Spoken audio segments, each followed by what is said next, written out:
A gente passa no vestibular e pensa que os problemas acabaram. Entretanto, os problemas começaram agora, até porque tem TCC, tem as provas e tem muita gente que tem que trabalhar para custear a faculdade.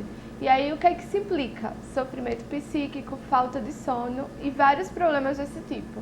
A gente vai conversar com a enfermeira Mônica Valença, que tem uma pesquisa sobre distúrbio de sono em estudantes de graduação de enfermagem. E aí, Mônica, me conta aí sobre como foi tua pesquisa.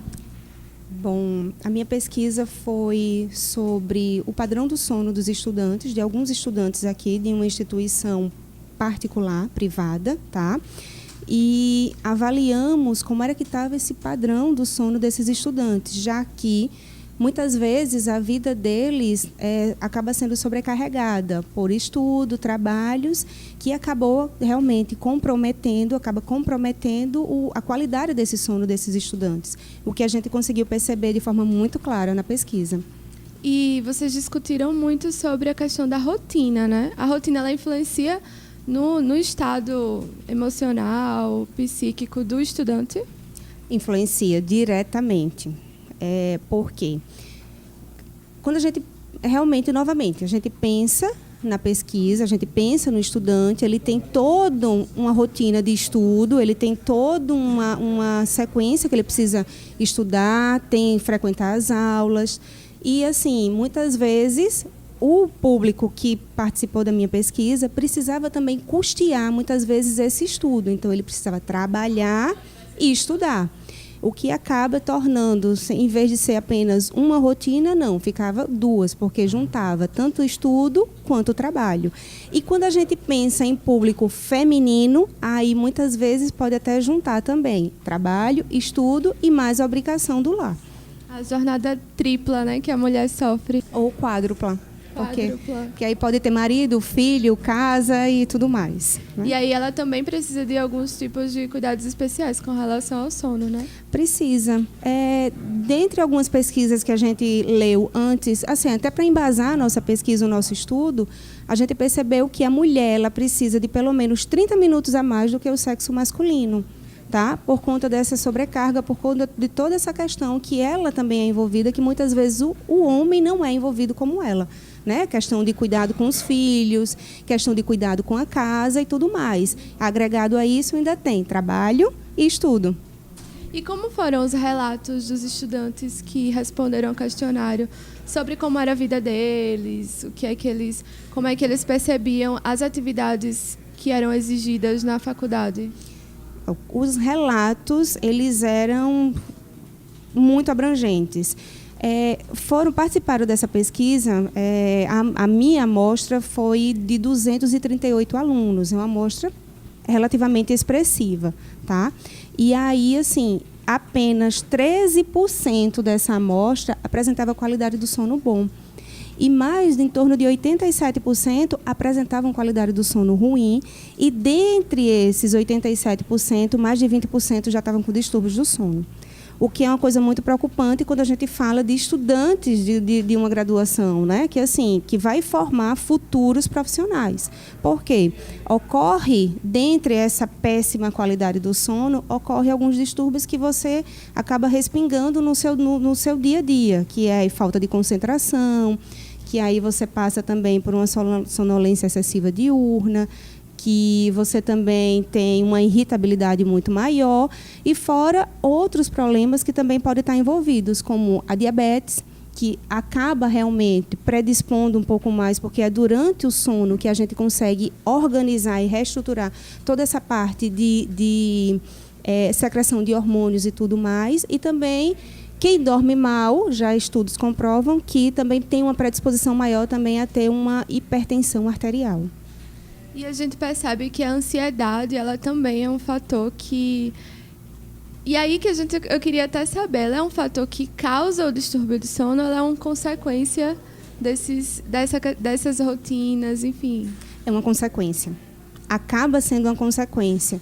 Porque a ansiedade, aquele estudante, ele nem dorme bem, ele nem consegue fazer as atividades dele bem, nem consegue exercer a própria atividade dele acadêmica de uma forma satisfatória para ele. Que aí a ansiedade também influencia demais isso. O correto seria a gente ter uma rotina de sono habitual. Se eu vou dormir todos os dias das 10 horas, então eu tenho esse hábito e tenho esse costume de conseguir desligar um pouquinho, tentar se desligar um pouquinho das atividades rotineiras, mais ou menos 2 horas antes, para conseguir 10 horas da noite eu estar na cama, de uma forma que o meu cérebro já entenda que aquele momento é um momento de descanso, que eu vou começar a me desligar de tudo, que eu vou ter que desligar de tudo para poder ter uma noite de sono que ela consiga ser reparadora para o meu organismo. E aí, no outro dia, eu preciso ter, em média, de 7 a 9 horas de sono por dia, que a gente sabe que muitas vezes a gente acaba empurrando e achatando esses horários por conta das nossas atividades, né? E por conta disso eu acabo suprimindo algumas horas de sono que vai influenciar no meu outro dia, no dia seguinte, e aí muitas vezes isso se torna uma rotina. E aí, com o passar do tempo, eu adquiro alguns distúrbios, eu começo a interferir de forma direta no meu organismo através de alguns distúrbios do sono por conta disso. Seja uma irritabilidade, seja uma ansiedade, seja uma depressão, seja, enfim, diversos fatores que vão influenciar diretamente nisso. E essas proximidades de trabalho de conclusão de curso, o TCC, dissertação, enfim, da graduação para frente, as pessoas só falam sobre o sofrimento relacionado à vida durante o TCC, né? Como é que fica as dinâmicas quando o sono não é possível, né? Você tem que trabalhar à noite mesmo, você tem que estudar e virar madrugada. Como é que fica assim a rotina? Realmente, nessa fase do TCC, a ansiedade aumenta, parece que tudo fica exacerbado, né? Então, assim, você tem um aumento de ansiedade, você tem um aumento também, muitas vezes pode até ocorrer uma depressãozinha nessa fase, mas aí é muito variável de estudante para estudante. Mas a ansiedade é um dos pontos que a gente mais percebe realmente no estudante que está nessa fase de início de TCC, pensar sobre um tema e aquela questão do prazo, e vai aproximando o prazo, e você tem aquilo tudo para dar conta, e você, muitas vezes, essa ansiedade acaba bloqueando, em vez de você conseguir fluir de forma natural o seu trabalho, não, você bloqueia, e aí essa ansiedade acaba aumentando, porque vem prazo, vem tudo, e você tem todas umas etapas para seguir. Interminável, né? Isso, né? Para seguir, e muitas vezes você não consegue por conta dessa ansiedade que acaba atrapalhando realmente. E isso também influencia diretamente a qualidade do sono desse estudante. A sua pesquisa foi com estudantes de enfermagem, né? Enfermagem, isso. Então, são estudantes de uma área de saúde, né? Isso também foi um fator que você considerou? Estudantes que são da área de saúde estão sofrendo problemas de saúde por conta dos estudos, da rotina, né? Demais, considerei demais. Por quê? A gente, primeiro, um dos princípios que a gente tem nessa parte da saúde primeiro, a gente precisa cuidar da gente, de nós, né? Se eu não estou bem, eu não tenho condições de cuidar bem da outra pessoa. E a base do nosso curso, já que o meu curso foi que eu sou enfermeira e eu fiz essa pesquisa com os estudantes de enfermagem, a base do nosso curso é cuidar. É o cuidar. Tá? Diferente de medicina, diferente, lógico, que todos têm, mas o princípio do nosso curso é o cuidar do paciente, cuidar do indivíduo. Então, antes de cuidar de alguém, a gente precisa cuidar de nós mesmos, né? Estar bem com nós mesmos para poder conseguir ter um cuidado efetivo para eles, de qualidade.